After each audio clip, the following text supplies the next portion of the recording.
Salut à tous, j'espère que tu vas bien. Dans cette nouvelle vidéo, on va parler d'un défi que j'ai relevé pendant un mois. Tu sais, sur cette chaîne, je parle de croissance personnelle, de développement personnel, de devenir la meilleure version de soi. Parce qu'on n'a pas le choix. Si on veut atteindre de nouvelles choses dans notre vie, on est obligé de changer d'identité. Et notre identité est tout en vrai, parce que tu ne peux pas réaliser de nouvelles choses sans te changer qui tu es. Donc moi, pendant un mois, j'ai décidé de pas boire de café parce que le café, j'adore le café. Je suis un amateur de café et tous mes amis te le diront. J'adore vraiment le café. Et moi, en moyenne, je bois entre 3 et 4 tasses par jour, parfois 5 tasses par jour. Et en moyenne, les Français, d'après un sondage que j'ai lu, 80% des Français boivent du café et ils boivent entre 2 et 3 tasses par jour. C'est pas mal, franchement, on est des gros consommateurs de café. Donc moi, j'ai décidé d'arrêter de boire du café pendant un mois parce que je sentais réellement que quand j'en buvais trop, même parfois quand je buvais pas grand-chose, je sentais du stress dans mon corps. Je me sentais tendu, je me sentais pas bien. Et je sentais le rythme de mon cœur battre plus vite en fait. En gros, je me sentais stressé et je me sentais émotionnellement pas bien. Donc, je me suis renseigné et j'ai vu que pas mal de gens avaient arrêté du café ou soit pas mal de gens avaient remplacé le café par le thé. Donc moi, chez moi, actuellement, je n'ai que du thé comme tu peux le voir parce que je me connais. Si j'ai du café, réellement, même si j'ai une bonne force de volonté, mais ça va être compliqué. Donc, je préfère carrément de ne boire que du café à l'extérieur. Donc, les deux raisons qui m'ont poussé réellement à relever ce défi est que la première raison, parce que je voyais que le café avait un impact négatif sur mon sommeil. Tu dois savoir que en moyenne, si tu veux bien dormir le soir, il faut boire ton café en moyenne entre 6 heures et 8 heures avant ton sommeil. Parce que si tu bois ton café 2 heures avant ton sommeil, même 5 heures, même 4 avant ton sommeil, il y a de grandes chances que tu dormes mal en fait. Comme nous, on veut bien dormir parce qu'on sait que le sommeil, la santé, la nourriture sont les piliers pour avoir une très bonne santé, sont les piliers essentiels si tu veux être productif et réaliser de grandes choses. Parce que si tu es souvent fatigué, tu n'as pas forcément de désir, mais si tu dors bien, si tu es en bonne santé et si tu fais régulièrement du sport, tu auras plus d'ambition, plus d'envie de faire des choses. Donc moi, actuellement, le sommeil dans ma vie est une priorité. En plus, il n'y a pas très longtemps, j'ai acheté cette montre intelligente de Running. En fait, elle donne pas mal d'infos sur ma santé et notamment sur mon nombre d'heures de sommeil par jour.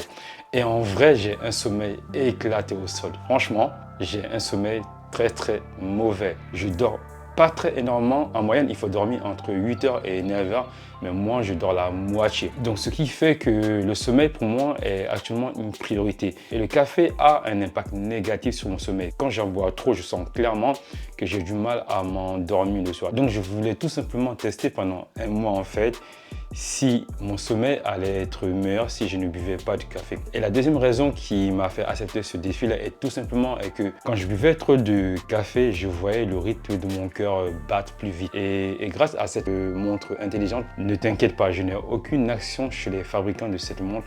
Je la trouve tout simplement cool et super pratique si tu veux améliorer ta santé, ton sommeil et ton rythme de vie en général. Donc cette montre m'a montré de manière concrète, factuelle que quand je buvais un certain nombre de tasses de café, le rythme de mon cœur avait tendance à battre plus vite. J'étais un peu plus stressé et je me sentais tendu, un peu plus énervé en fait. Donc il fallait absolument que je trouve des solutions pour aller mieux émotionnellement. J'ai donc eu l'idée de ne pas boire de café pendant un mois. C'est un défi qui a été dur en vrai parce que comme je vous l'ai dit, comme un fumeur, quand on arrête de fumer pendant un jour, alors je ne suis pas fumeur, mais quand on arrête de fumer pendant un jour, je pense qu'on sent un manque littéral dans son corps.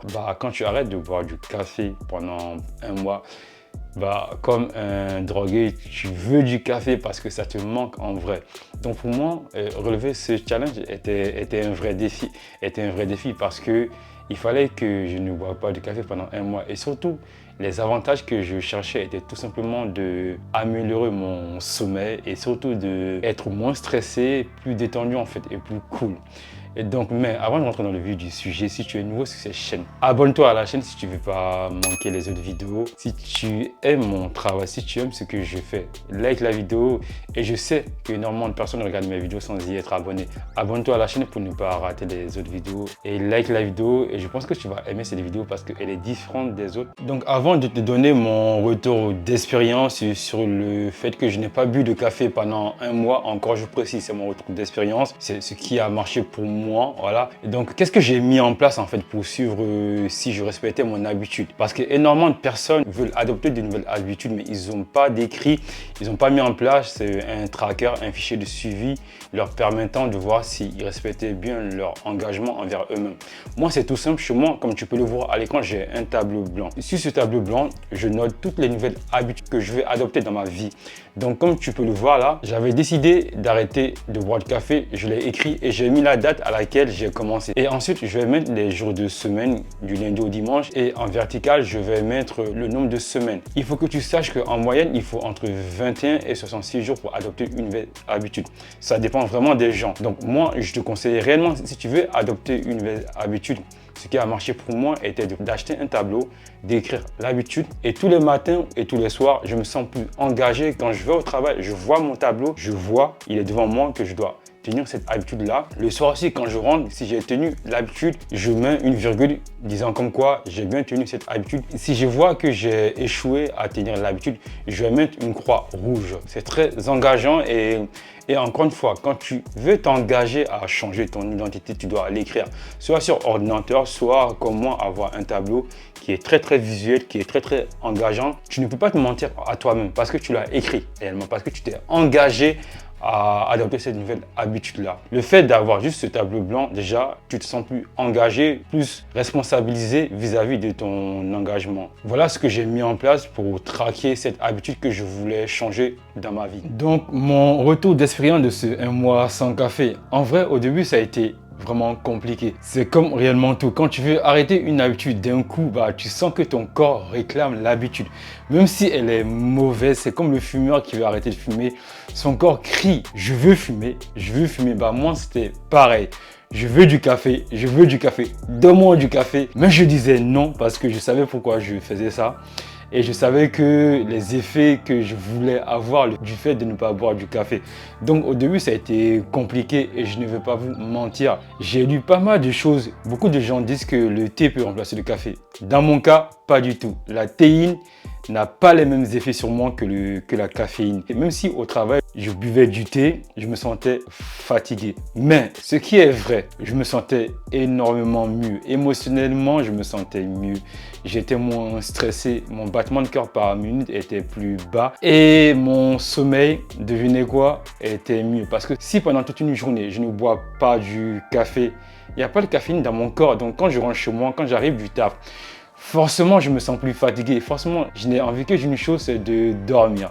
Mais comme le soir, habituellement, je bossais, quand j'arrivais du taf, même si je m'asseyais devant mon écran, j'étais fatigué, donc je m'endormissais. Et franchement, c'était hyper drôle en fait de me voir moi-même parce que quand je m'asseyais, je m'endormais. Mais au moins, j'avais un sommeil de qualité et mon sommeil s'est amélioré. Le café, c'est vrai, dans mon cas, a un vrai effet qui fait que quand je le bois, je peux travailler longtemps et je me sens plus en forme, plus énergique. Mais quand je bois 3 à 5 tasses, je me sens plus stressé, je me sens plus tendu.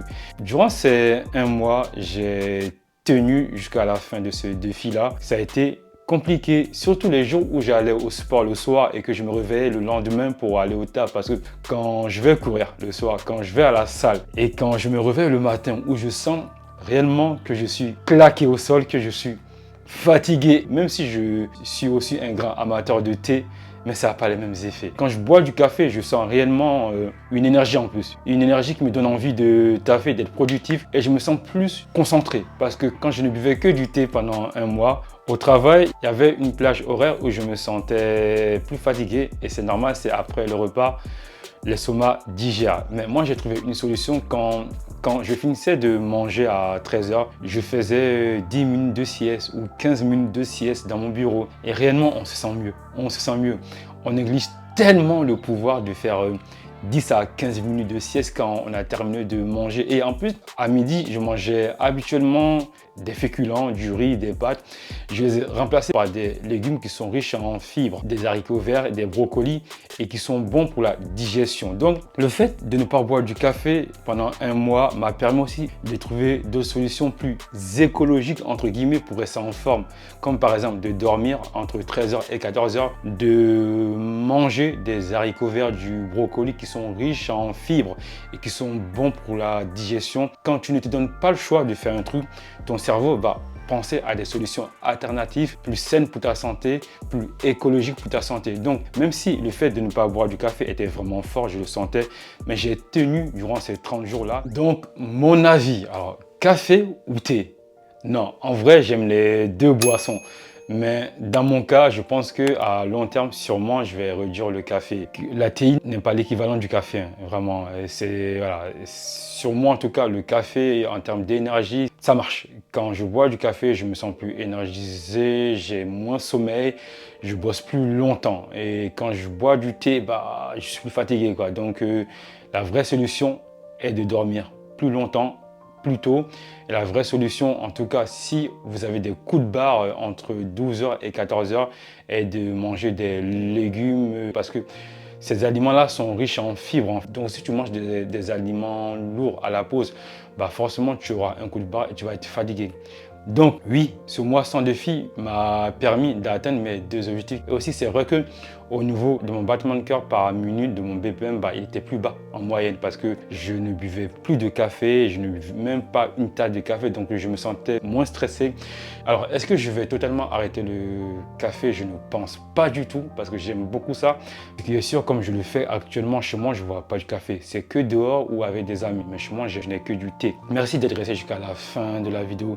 Si tu as aimé ce type de vidéo, n'hésite pas à me laisser des commentaires et dis-moi toi, est-ce que tu as relevé un défi de la sorte en fait? Est-ce que tu as déjà mis en place des défis pour changer? Donc n'hésite pas à me le dire en commentaire. Abonne-toi à la chaîne pour ne pas rater les prochaines vidéos. Like la vidéo si tu l'as kiffé et dis-moi en commentaire si elle t'a aidé ou pas. Je te dis à très bientôt. Cœur, paix, amour. Ciao!